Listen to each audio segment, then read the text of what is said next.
Welcome to সঞ্জনাস কিচেনে। আবার তোমাদের সঙ্গে চলে এলাম আজকে লাউ চিংড়ির একটা রেসিপি নিয়ে। দেখো, লাউটা আমি আগে থেকেই ধুয়ে নিয়েছি, কারণ লাউ যদি পরে জলে ভিজিয়ে রাখি তাহলে কিন্তু লাউ অনেকটা জল ছাড়বে। আর যেই কাটারের সাহায্যে আমি কেটেছি এটা অনলাইনে অ্যাভেলেবেল। তোমরা যদি পছন্দ হয়, এটা খুব সমান পরিমাণে কাটা হয় এবং সময় খুব কম লাগে। তো তোমরা যদি চাও তাহলে আমি লিঙ্কটা দিয়ে দিতে পারি, মেসেজে একবার লিঙ্ক বলে লিখো। এরপর লাউটা কাটা হওয়ার পর প্রথমে দেখছো যে এতটা প্রেশার দিতে হচ্ছে, বাট তারপরে আর হয় না। তো সমান মাপেই হয়, প্রত্যেকটা কাটারই সমান মাপে হয়, সেটা লাউ কাটা যাই কাটো না কেন। এখানে অনেকগুলো ভাগ দেওয়া রয়েছে, পরে একদিন তোমাদের দেখাবো টিউটোরিয়াল। তো এরপর আমি লাউটাকে সাদা জিরে, কাঁচা লঙ্কা, তেজপাতা আর শুকনো লঙ্কা ফোড়ন দিয়ে অল্প নুন দিয়ে সাঁতলে নিলাম। তারপর অল্প করে নুন কেন দিলাম, কারণ লাউ সেদ্ধ হওয়ার পর অনেকটাই কমে আসে, তো নুনের আন্দাজটা পাওয়া যায় না। সবসময় নুনটা টেস্ট করে দেওয়াটাই বেটার।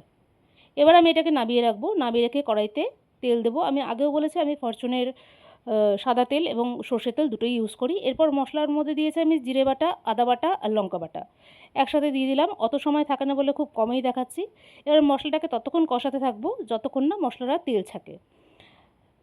এবার তেল ছাড়তে যখন আরম্ভ করবে তখনই আমাদের সেদ্ধ লাউটাকে ওখানে, যেটা আমরা ফোড়ন দেওয়া লাউ করেছি, ওটাকে দিয়ে দিতে হবে। এবার মশলার মধ্যেও আমি নুন, চিনি, হলুদ দিয়েছি। হলুদটা খুব অল্প পরিমাণ দিয়েছি, কারণ লাউতে বেশি হলুদ দিলে ভালো লাগে না, একটা গন্ধ রয়েই যায়, কারণ জানি না লাউয়ের টেস্টটা নষ্ট হয়ে যায়। তো এবার কি করব, এই মশলার সাথে ভালো করে লাউটাকে আমরা মিশিয়ে নেব। মিশিয়ে নেওয়ার পর এরপরে আমরা দেব এর মধ্যে ভাজা চিংড়ি মাছগুলো। ভেজে রেখেছিলাম, সেটা দেখানো হয়নি সময়ের স্বল্পতার জন্য। ভালো করে এটা নেড়ে চেড়ে নিয়ে এরপর লাস্ট এন্ডে আমার যেটা আসবে, নুনটাকে আমি টেস্ট করব, নুন মিষ্টিটা কীরকম হয়েছে সেই বুঝে আবার সেটাকে ব্যালেন্সটা করব। করার পর ধনে পাতা ছড়িয়ে এটা আমরা নামিয়ে নেব। আমাদের রেডি হয়ে গেল।